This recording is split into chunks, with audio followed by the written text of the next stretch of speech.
iniciando. Bueno, muy buenas noches.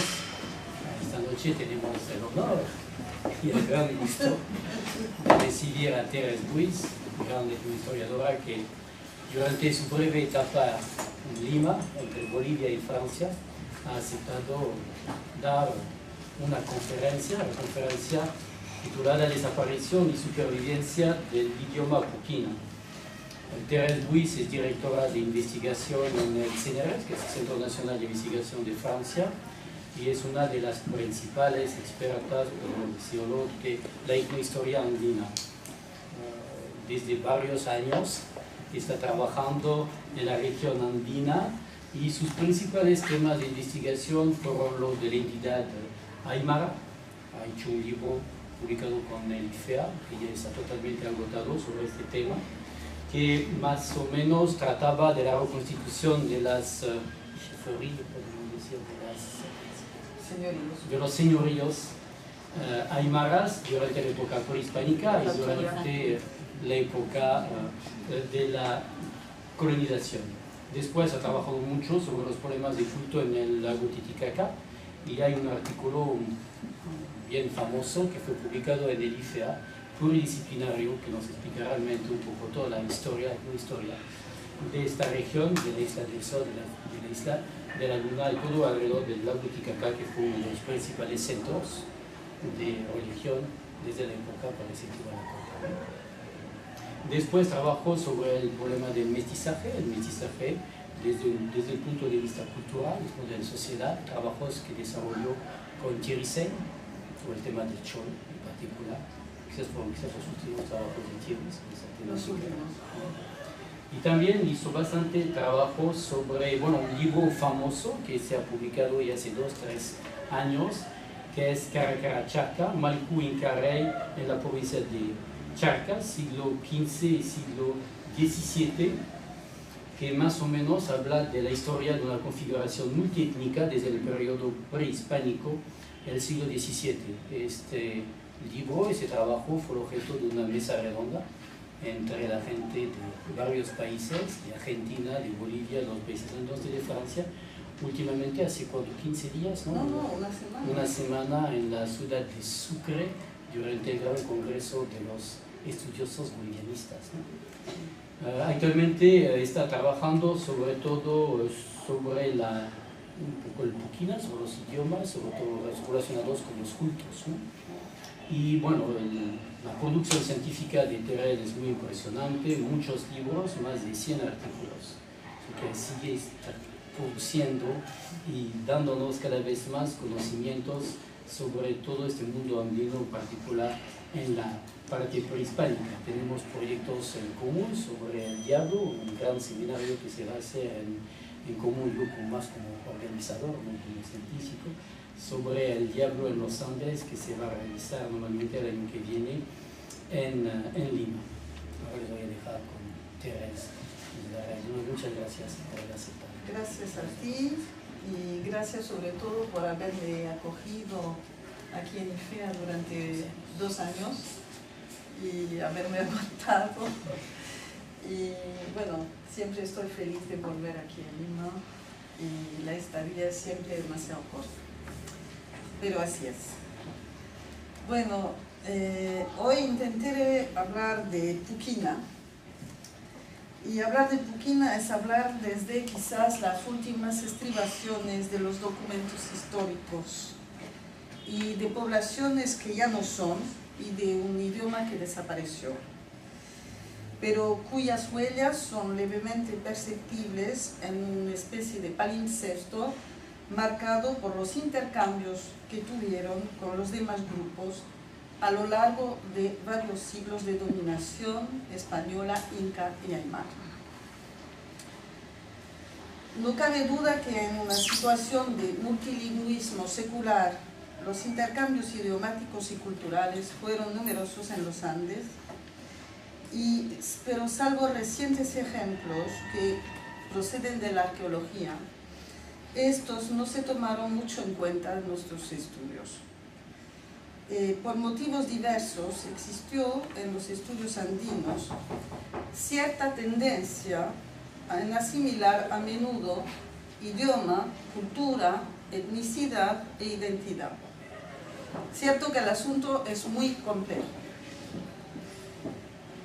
Para la época actual, siguiendo el ejemplo de Barth, Rosalind Howard usa el concepto de frontera poniendo el énfasis sobre los datos que permiten entender cómo la permeabilidad de las fronteras entre grupos genera procesos de cambio que permiten una serie de formas híbridas de expresión cultural o incluso variedades lingüísticas mixtas. Más importante que el uso del concepto de frontera, destacan para mí, en el caso presente, los conceptos de fluidez, de hibridez cultural y de permeabilidad. Y más importante aún que la frontera en sí misma, son los procesos de cambio que tienen lugar sobre ella y en torno a ella que me interesan.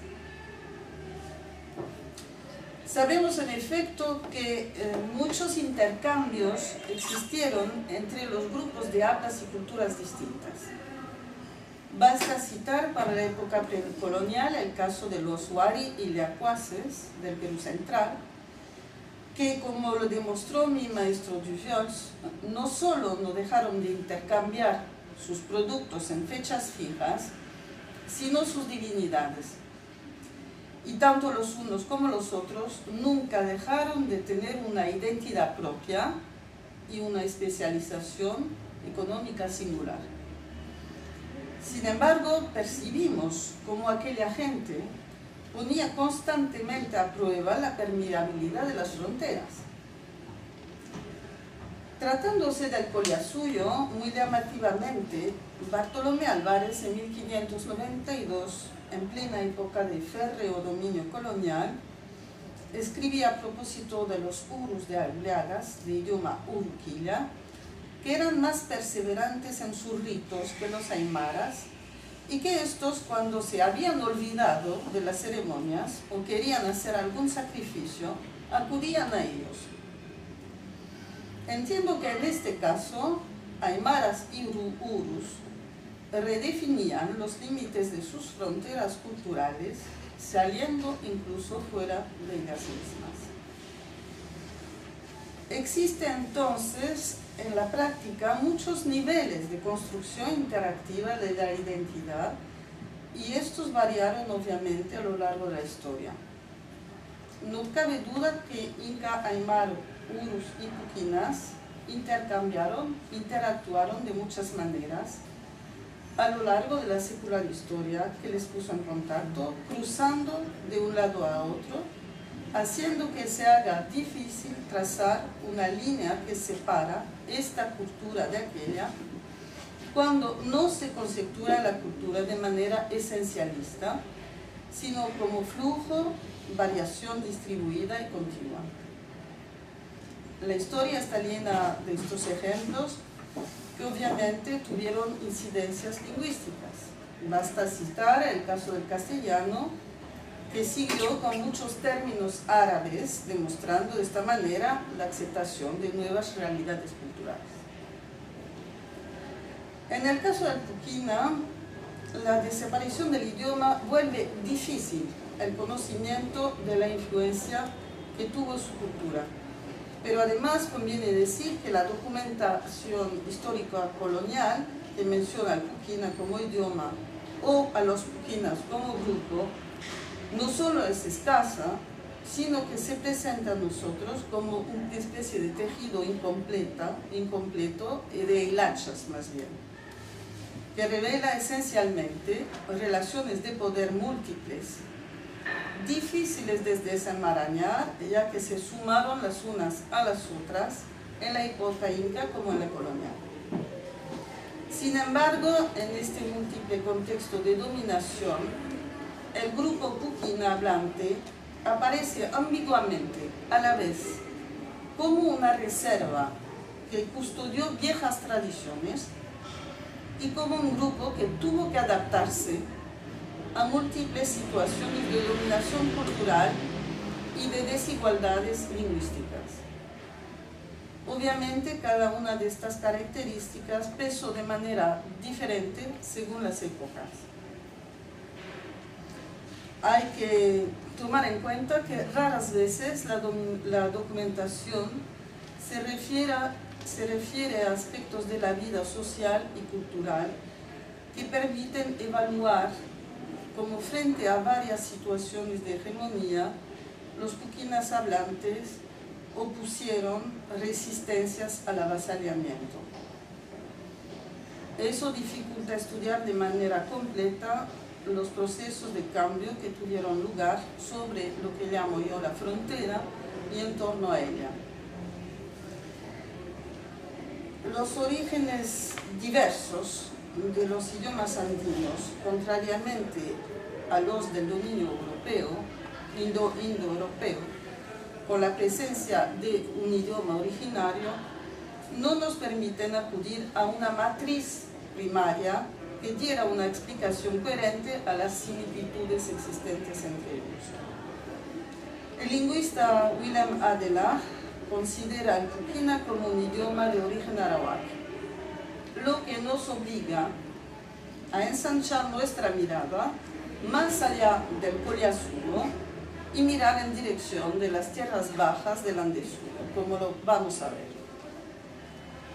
Por su parte, Torero relacionaba el puquina con la cultura pucara, o sea que precedió en el Collasuyo al idioma aymara y obviamente al quechua, y de la misma manera se supone que al uruquilla fue anterior a todos esos idiomas.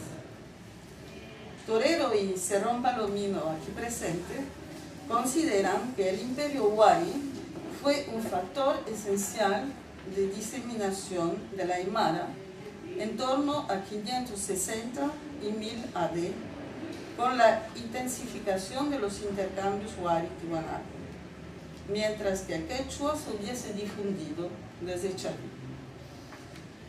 Si seguimos estas hipótesis, no cabe duda que durante el Tiwanaku, el puquina, es lo que me interesa, estuvo en contacto con los grupos de habla aymara y a fortiori de habla uruquilla, que según Torero sería la lengua primitiva de los urus. En cuanto al idioma caliahuaya, con su morfología esencialmente quechua y elementos lexicales puquina, se hubiese separado en torno al siglo III-V, según Torero, del ramo puquina. Se trataría entonces de un grupo puquina hablante que se hubiese quechuizado tempranamente.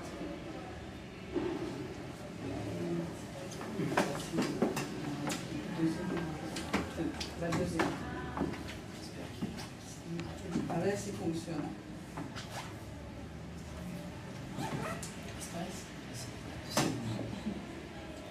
¿Va celui-là le deuxième? Non, l'autre, la suite. Voilà. Bien. Celui-là. Ah, no se ve. Ça va, ça va. Entonces, en 1975 publiqué un primer mapa lingüístico colonial, que es este, fundándose en la copia de curatos de 1600, que había encontrado en el archivo de Indias y que estudié detenidamente en mi tesis del 80 y fue publicado en el 87 en Bolivia por la editorial Escuela. En la misma fecha publicaba Lluvias y cenizas, otro libro en el que estudié los cultos al agua. Bueno, no volveré a repetir esos estudios que analizan en detalle las especificidades de los grupos que hablaron los 4 idiomas en el Collao. Además, he de decir que esos trabajos fueron ampliamente conocidos y usados por Torero, a quien además había prestado la copia de curato y que él publicó. Tomaré en cuenta solamente algunos datos provenientes de mis trabajos y relevantes para el propósito de hoy. En primera instancia diré que en la práctica cada una de las 74 encomiendas de la provincia de La Paz y La Plata hablaban varios idiomas y que este multilingüismo se ha de tomar en cuenta a la hora de procurar entender los flujos idiomáticos y culturales. Que el idioma más difundido era el aymara, ya que los curas tenían que aprenderlo en 53 encomiendas.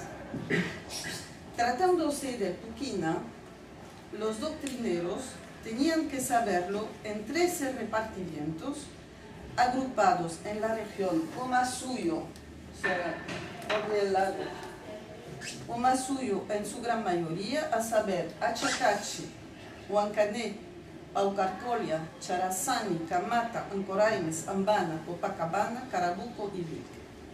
Y en el Obispado La Plata, en Puna. En todos estos casos se trataba de una situación de multilingüismo, ya que los puquina hablantes en todas estas encomiendas compartían territorio con aymara o quechua hablante o incluso urupillas. Solo en dos casos, Capachica y Coata, que se encuentran acá con una especie de...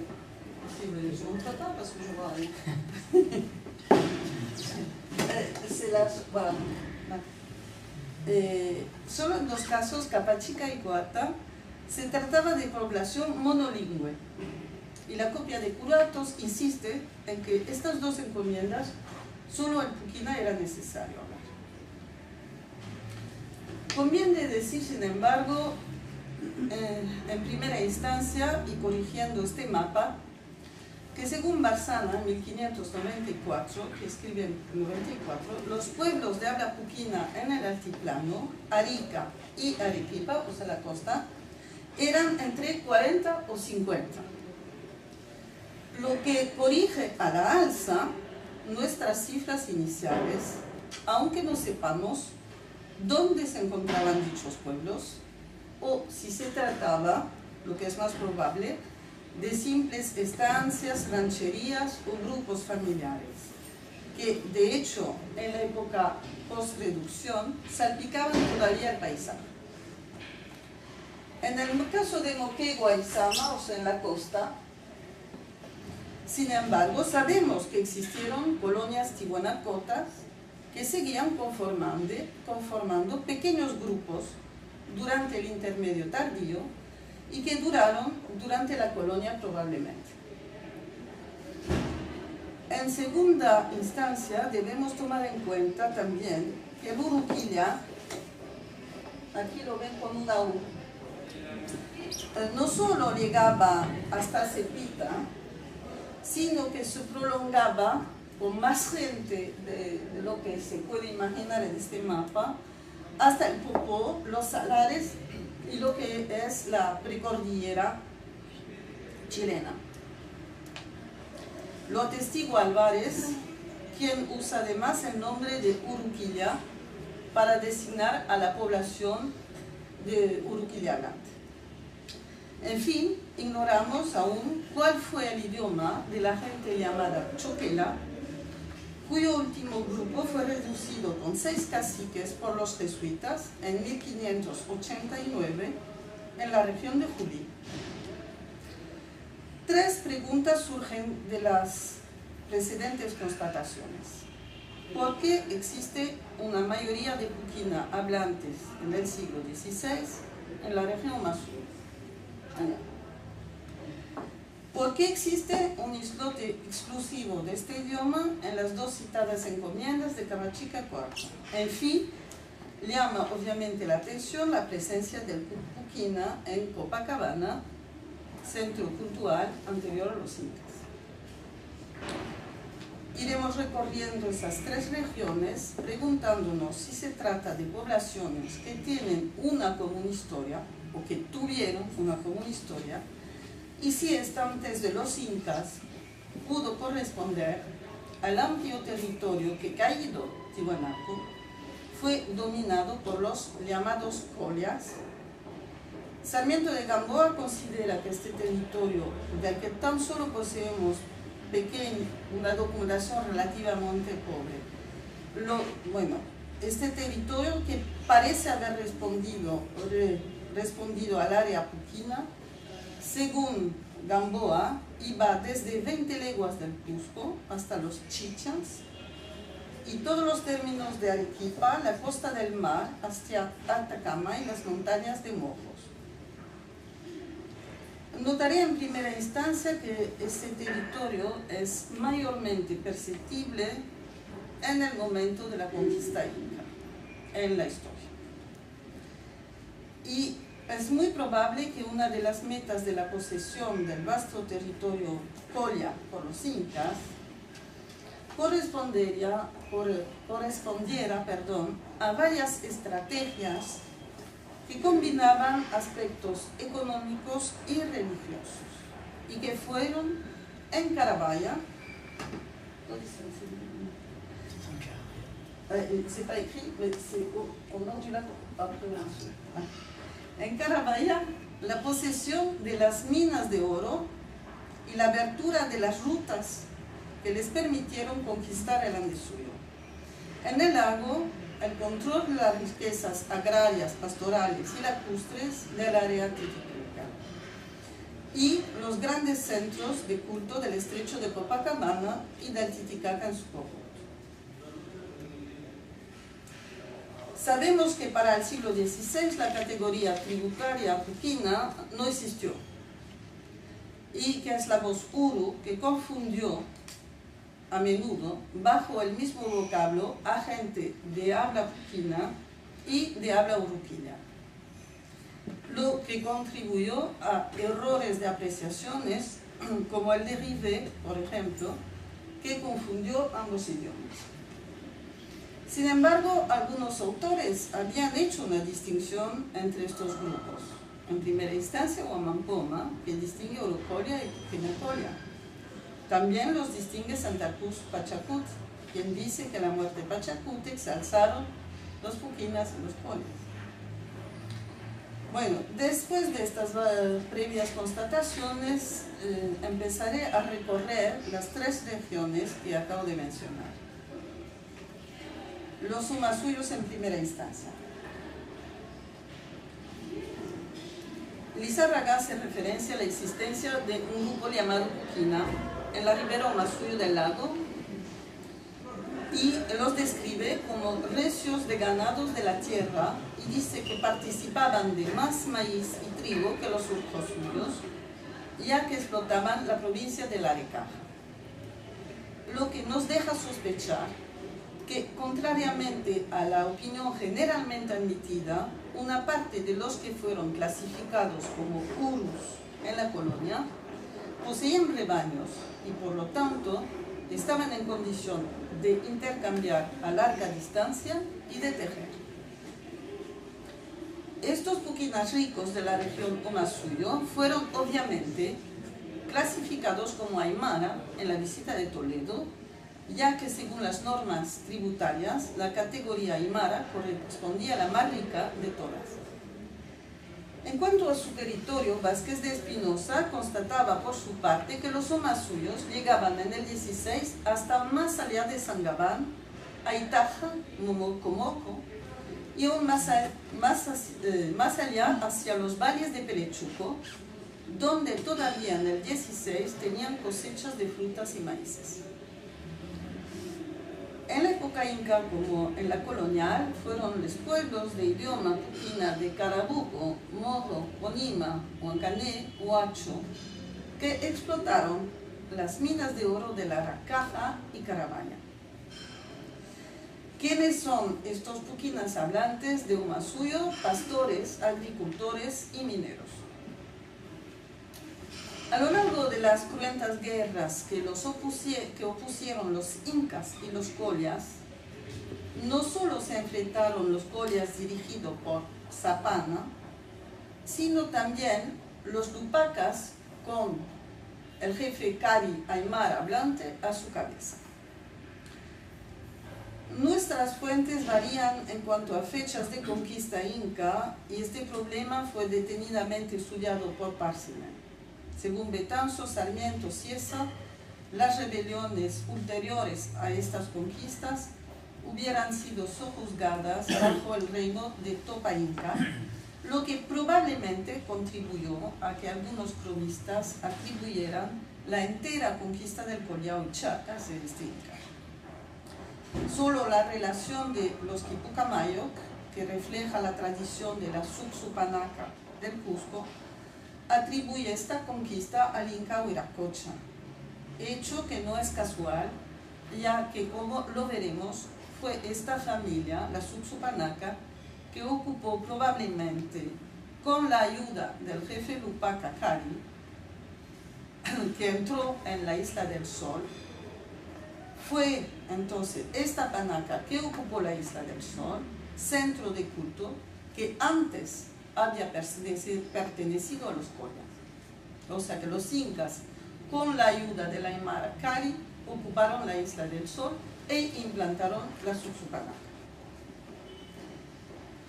Gamboa describe 3 rebeliones contra el poder inca y habla, como lo había notado Señ, de un jefe caliahuaya rebelde denominado Coaquibi, nombre de origen puquina, forjado en base a la raíz Coa, y Santa Cruz Pachacuti menciona tan solo una rebelión. La mayoría de los cronistas consideran que el Inca Pachacuti fue quien consiguió allanar la rebelión de los collas de Azángaro, que habían matado al gobernador del Inca y a varios orejones. Fortificados en Asilio, San Luis del Lago, Arapa, Lialiao y Púcara, los rebeldes fueron vencidos por el Inca y el jefe de los collas, el Capac Colla, matado.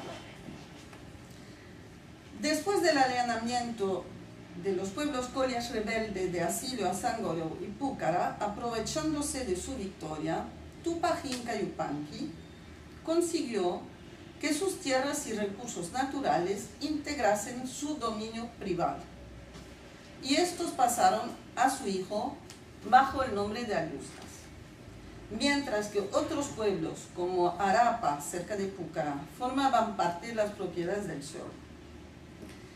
Las tierras de Carabaya llegaron de esta manera a constituir el patrimonio de la panaca de Tupac Yupanqui, de tal modo que en 1550 Sayri y Tupac seguían posesión de los bienes de su tatarabuelo en esa región.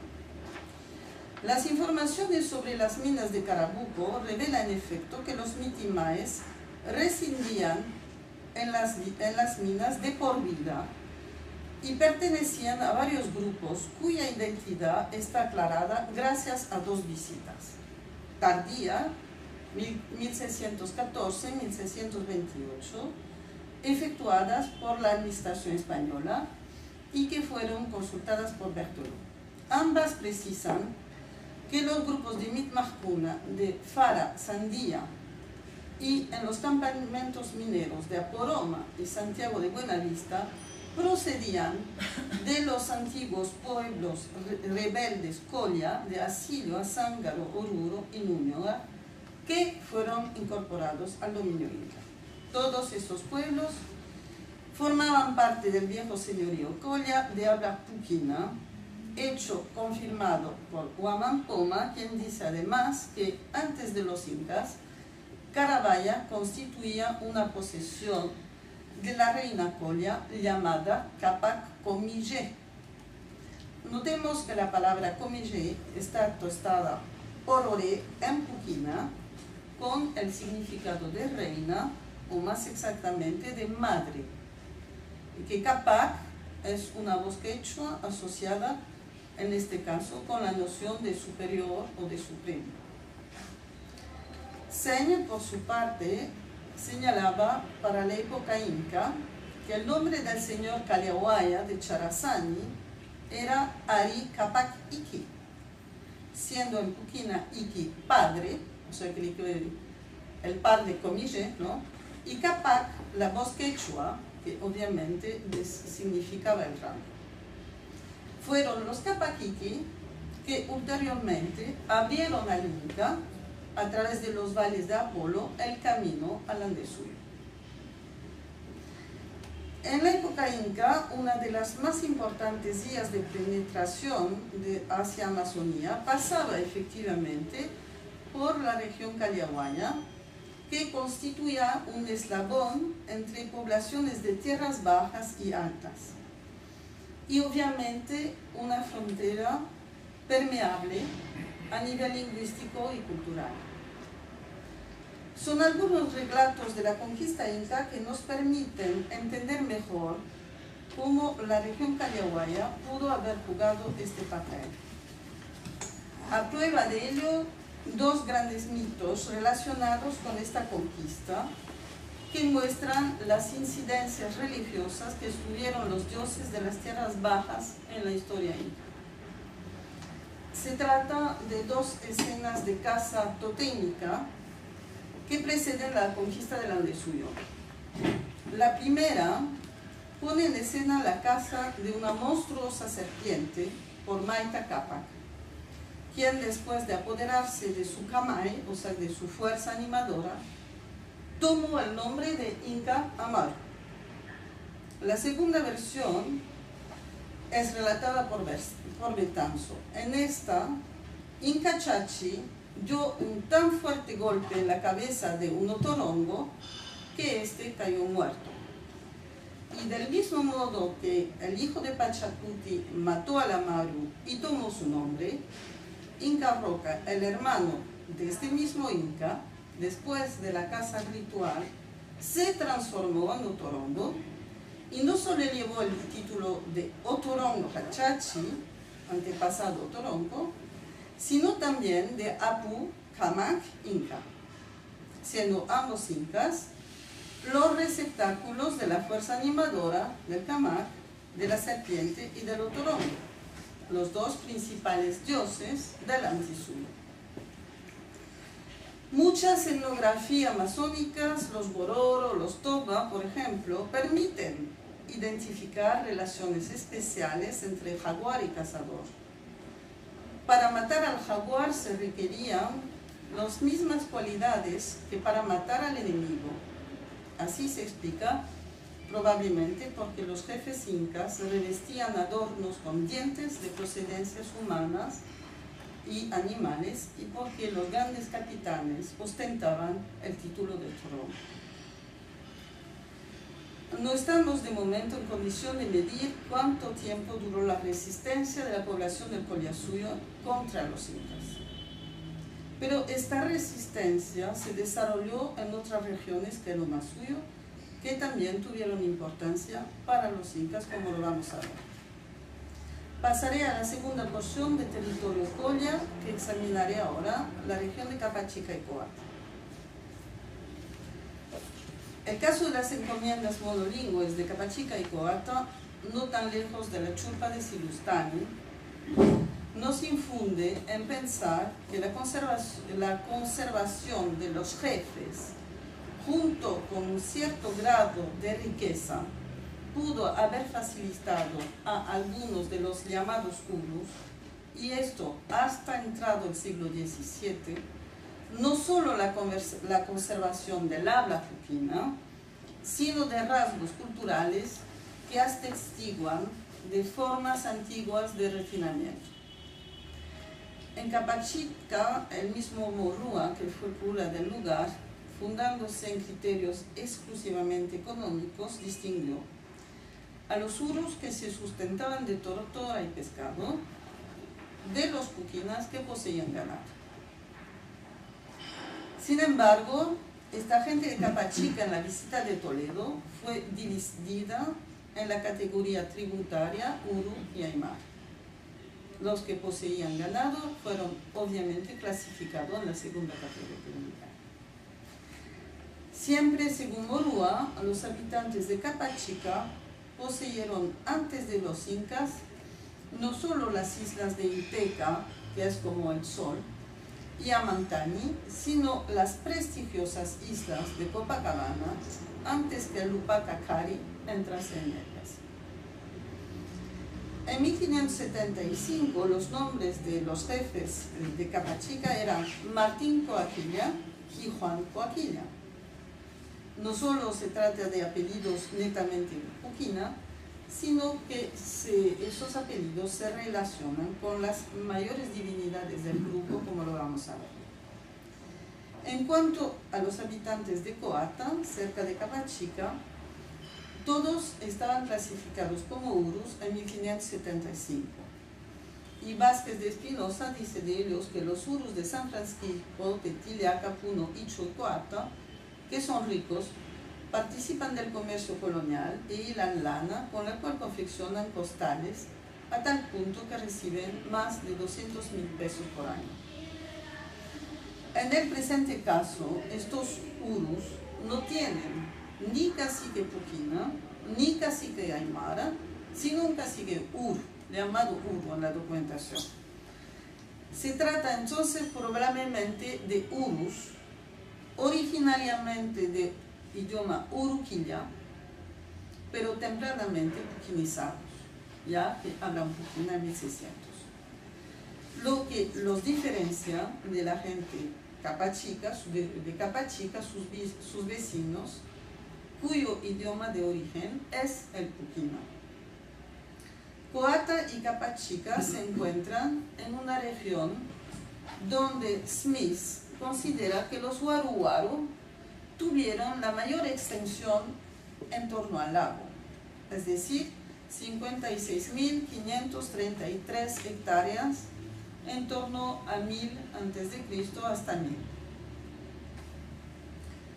Gracias a la intensificación de la producción agrícola, del pastoralismo, del acceso a las riquezas del lago y de las colonias periféricas en la costa pacífica, donde había colonias tihuanacota y se seguía hablando puquina en el 16, en la región de Capachica y Coata, un grupo de individuos que estuvo en condición de canalizar la mano de obra, de acumular riqueza, poder y prestigio, y de mantener una jerarquía, pudo existir.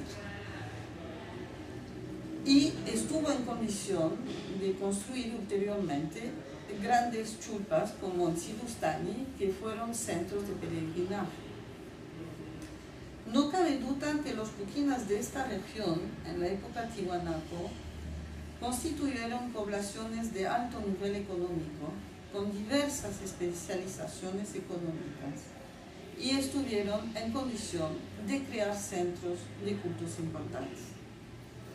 Morúa indica efectivamente que fueron reyes y reinaron antes de los incas, y tuvieron por capitán a un llamado Choquechumán, los cuales fueron los primeros que se vistieron de llancapata, hecha de cumbí, labrado con algunas diferencias, y colcapata, que es ajedrezado, las cuales mandaban hacer en Capachica por ser indios muy diestros en este menester.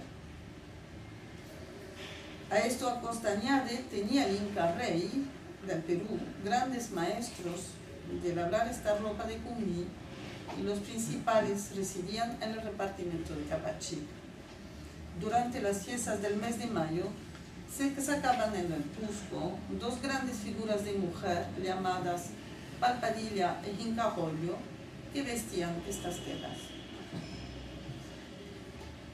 A pesar de la situación de hegemonía incaica, percibimos cómo y por qué las ricas y estratégicas regiones de los puquinas hablantes de Umasuyo, y a fortiori los de Carabaya, así como los de Capachica y Coata, estuvieron probablemente mejor situados que otros para conservar su idioma hasta entrado el siglo XVII. Pasaré ahora al problema de Copacabana y de las islas, que demuestran una situación muy diferente. En el Titicaca y en el contexto tan peculiar de las islas del lago, donde el Colla Capac adoraba el sol, los cambios producidos por los incas fueron drásticos. Se trataba de apoderarse de centros religiosos que gozaban de un inmenso prestigio. El visitador Diego de Torres Vázquez, que escribe en 1612, cuenta que en la isla de Apaco, la actual Suriki, en el Huiña y Marca, o sea, en el lago pequeño, se encontraba la mayor pesquería del lago. En ella, cito, se recogieron los naturales de esta tierra por ser muy fuerte cuando el Inca los vino a conquistar y tuvo cercado a los más famosos caciques 4 años enteros, y al cabo de ellos, por engaño, los vino a tomar. Es fácil imaginar que la suerte que reservaron los incas a estos caciques resistentes no fue muy diferente de la que habían reservado los jefes collas. Matados muchos de ellos, el cambio de autoridades facilitó sin duda alguna el control del territorio de los antiguos centros de cultos lacustres y de las riquezas que les pertenecían. En diversas circunstancias, John Murrah anotó que los urus fueron los candidatos privilegiados al yanaconazgo.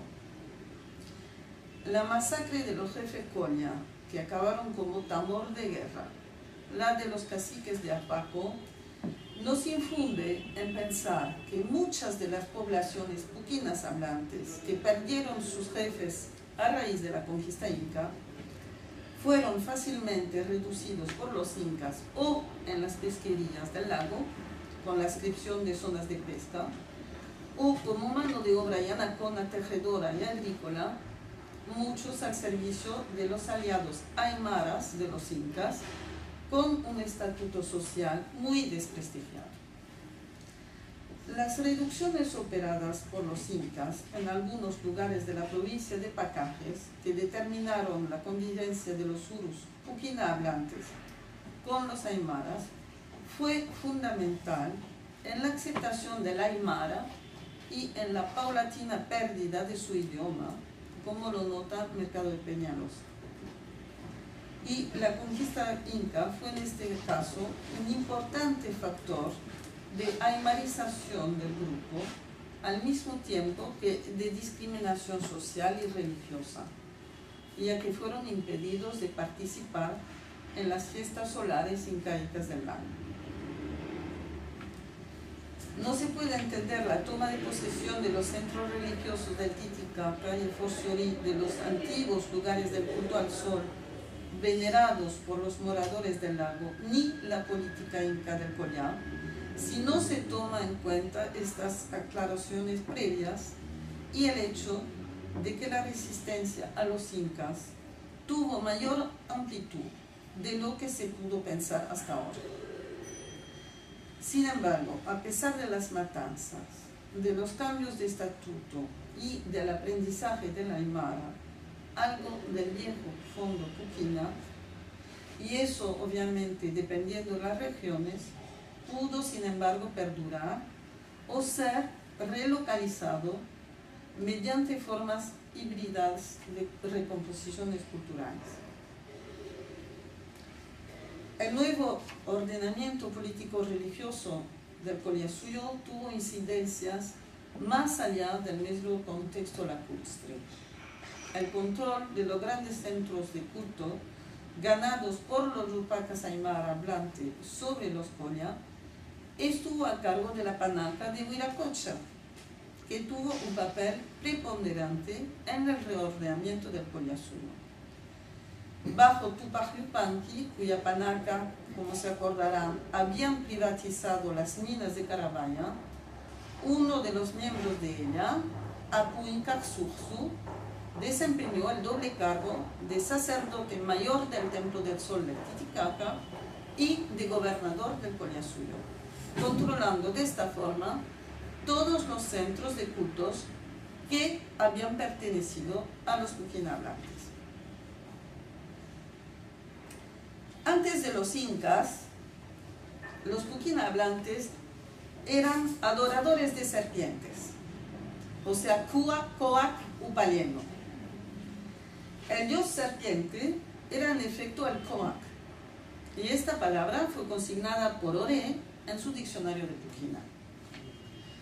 Coac sirvió de raíz a muchos toponimos en torno al Titicaca, como Coati, Coata o Coarete, nombre del jefe Calyahuaya, que como lo vimos se sublevó contra los incas, o los Coalquilla, los jefes de Capachica.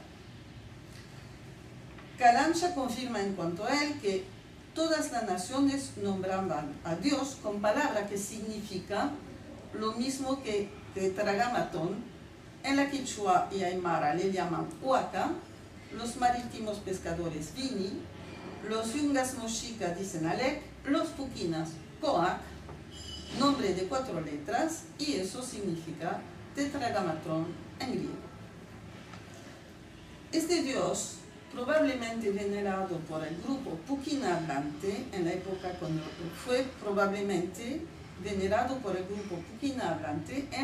colonial todavía.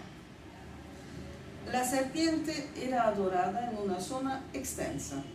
En el Cusco bajo el nombre Chachancochava, en el Collao bajo el de Titicaca, en los Andes bajo el de Antiguiracocha. Y una leyenda consignada por Ramos Gavilán contaba además que en la Isla del Sol o Isla Titicaca, Isla de la Serpiente, esta isla estaba rodeada por una enorme serpiente cuyo nombre debió ser Titicaca precisamente. Además de la serpiente, Pachacuti Yanqui Sajamaigua señalaba para la región puquina otra divinidad que nos va a interesar ahora. Es la que correspondería a la estrella Choquechinchay, que en el panteón Calyahuaya desempeñaba el papel de Apu de los otorongos, o sea, era la estrella que multiplicaba a los otorongos. Y que los curacas y mitimaes de Carabaya trajeron al Cusco cuando el Inca Pachacuti celebró las fiestas del nacimiento de su hijo. En este caso, el Choquechinchay era probablemente un dios que compartían los Calyahuayas, puquina hablantes, con poblaciones del Ande suyo. No cabe duda, efectivamente, que los Calyahuayas eran la puerta de entrada hacia las tierras bajas y que, como en muchos casos, los intercambios de bienes o las conquistas de nuevas tierras iban a la par con la conquista de los dioses, como lo demuestran ampliamente los mitos de caza rituales que acabo de mencionar. O sea que esos mitos, de cierta manera, permitían redefinir los límites de las fronteras culturales. Pero no me llamaría peculiarmente la atención la figura del otorongo si esta divinidad no hubiese sido señalada en torno a 1630 por el arzobispo franciscano Bernardino de Cárdenas, extirpador de idolatría, en las minas de Oruro, o sea y en Potosí. Refiriéndose a los ritos practicados en Oruro, dice, y voy a citar: casi todos mueren en lastimoso estado de idolatría porque en la mina cometen malas idolatrías, llamándole señora y reina y diciéndole que se ablande y ofreciéndole en sacrificio una hierba maldita que llaman coca. La compran los indios para que les diese fuerza, y no es sino el terrible engaño del demonio al cual hacen idolatrías los indios, llamándole otorongo, que quiere decir tigre fuerte, y le ofrecen unas raíces que llaman kuru, que también desterraría yo si Dios me diese mano. Este culto, que alude a un rito minero que tiene como fin la posesión de la fuerza animadora del jaguar, asocia el otorongo con el kuru o tabaco salvaje. Se trata sin duda de la supervivencia de un culto chamánico, en gran parte totémico, con absorción de plantas psicotrópicas de mayor difusión y existente anteriormente en otras muchas regiones. Desde mi punto de vista, considero que tanto los mineros como el Inca conquistador del Ande suyo necesitaban volverse otorongo, apoderarse de la fuerza del jaguar, los unos para explotar la mina y los otros para conquistar la selva. No olvidemos en efecto, como lo anotó Ramírez del Águila, que los mineros de Charcas, cuando iban a Potosí, vestían sus atuendos de guerrero y decían para pelear por las minas. Los hombres felinos con cabezas trofeos llamados por los arqueólogos bolivianos chachapumas fueron estudiados recientemente por Corpizari y Sagárnaga, quienes notan que se trata no solo de una representación muy frecuente en la cerámica tiwanaco, sino de la transformación o de un guerrero o de un sumo sacerdote. En su estudio consideran acertadamente además que hacia los 700-800 después de Cristo hasta los 1100, el estado de Tiwanaco se expandió por un extenso territorio que llegó a incorporar parte de la montaña. Que ya haya podido desarrollarse a partir de aquel entonces un culto chamánico al felino y que éste haya perdurado entre los puquinas hablantes es más que probable.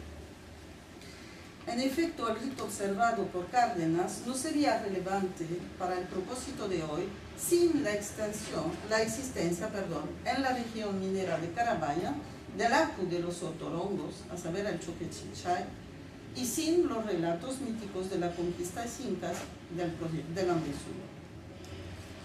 El rito observado por Cárdenas en el 17 nos remite entonces a una serie de cultos de muy larga duración que se iniciaron probablemente en el Tiwanaco, cuando éste se expandió en dirección de las tierras bajas y que ulteriormente fue practicado por los mismos incas.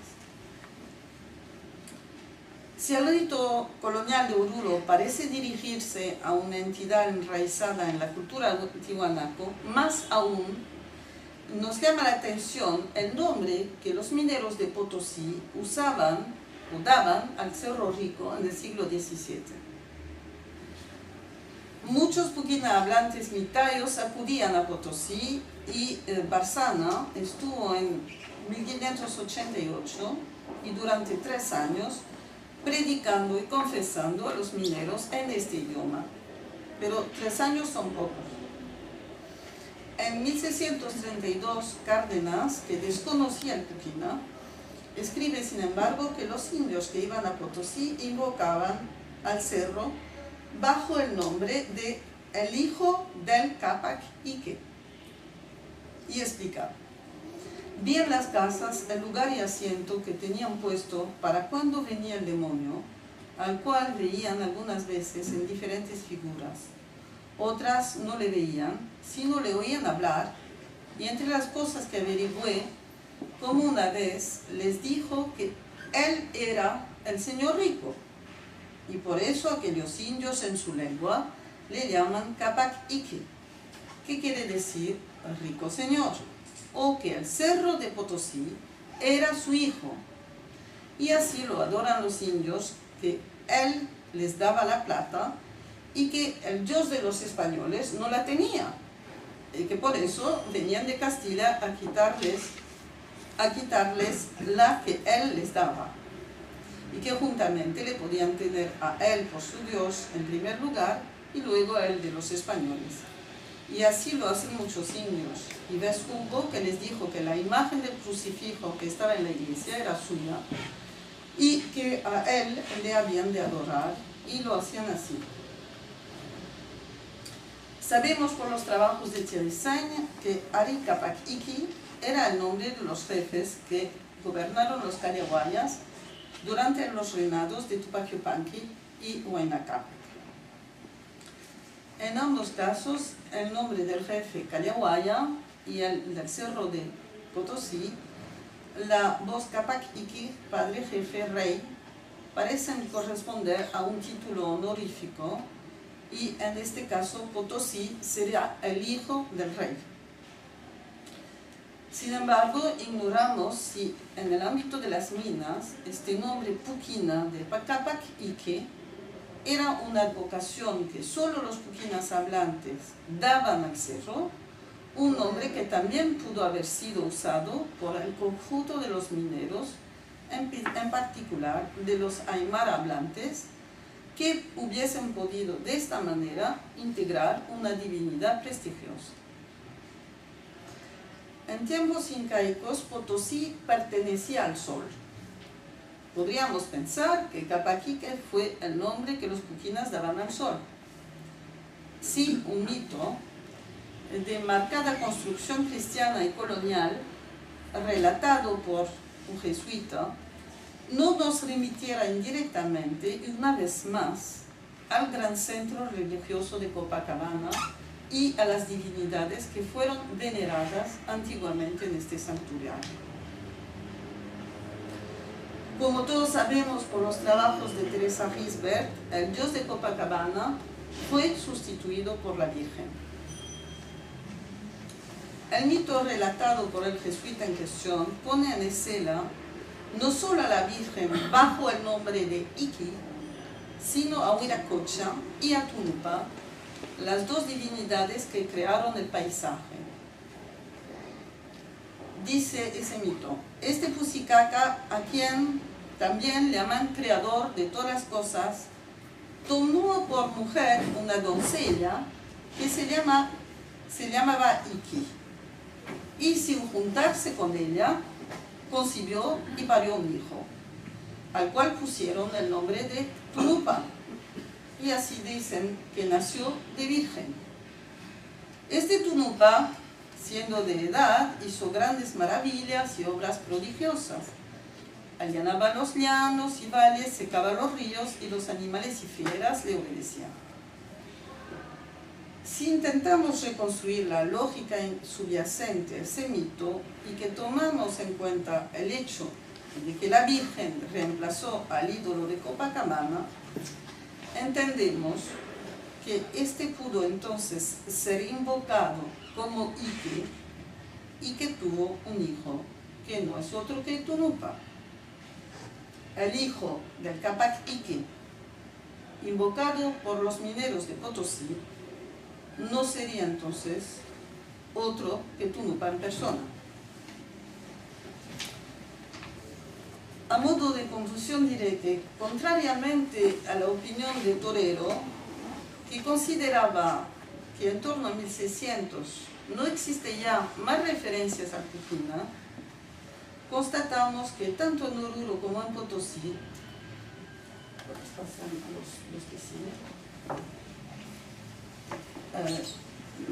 tanto en Oruro como en Potosí, los mineros se dirigían a sus divinidades en este idioma y rezaban dioses de vieja alcurnia. Podríamos pensar, y es lícito hacerlo, que las grandes ciudades como Potosí fueron lugares de homogenización lingüística, y sin duda algunas lo fueron, y hubo puquina hablantes que en este ámbito perdieron su idioma y tuvieron que aprender el quechua o el aymara. Es muy probable que el quechua, que sirvió de idioma vehicular desde el Incario entre muchos grupos, como lo nota Itier, y entre españoles y mineros, contribuyera a la paulatina quechuización de parte de esta región, mientras que el aymara seguía siendo el idioma de la gran mayoría. En 1630, cuando Cárdenas extirpó las idolatrías mineras, el quechua y el aymara habían ganado terreno, pero el puquina. Un factor que fue determinante a mi modo de ver en el mantenimiento de este idioma en la esfera de lo sagrado es el siguiente. La prehispánica es durante la época de la colonización. Después ha trabajado mucho sobre los problemas de culto en el lago Titicaca y hay un artículo bien famoso que fue publicado en el IFEA, pluridisciplinario, que nos explica realmente un poco toda la historia de esta región, de la isla del Sol, de la isla de la Luna y todo alrededor del lago Titicaca, que fue uno de los principales centros de religión desde la época, parece que Después trabajó sobre el problema del mestizaje, desde el punto de vista cultural, después de la sociedad, trabajos que desarrolló con Thierry Sey, sobre el tema del cholo en particular. Quizás fueron los últimos trabajos de Thierry. Los últimos. Y también hizo bastante trabajo sobre, bueno, un libro famoso que se ha publicado ya hace 2-3 años, que es Caracara Charca, Malcú Inca Rey en la provincia de Charcas, siglo XV y siglo XVII, que más o menos habla de la historia de una configuración multiétnica desde el periodo prehispánico. Pero salvo recientes ejemplos que proceden de la arqueología, estos no se tomaron mucho en cuenta en nuestros estudios. Por motivos diversos existió en los estudios andinos cierta tendencia en asimilar a menudo idioma, cultura, etnicidad e identidad. Cierto que el asunto es muy complejo. Para la época actual, siguiendo el ejemplo de Barth, Rosalind Howard usa el concepto de frontera poniendo el énfasis sobre los datos que permiten entender cómo la permeabilidad de las fronteras entre grupos genera procesos de cambio que permiten una serie de formas híbridas de expresión cultural o incluso variedades lingüísticas mixtas. Más importante que el uso del concepto de frontera, destacan para mí, en el caso presente, los conceptos de fluidez, de hibridez cultural.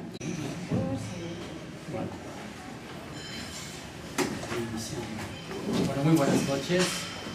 Esta noche tenemos el honor y el gran gusto de recibir a Thérèse Buysse, gran historiadora que durante su breve etapa en Lima, entre Bolivia y Francia, ha aceptado dar una conferencia, la conferencia titulada Desaparición y supervivencia del idioma puquina.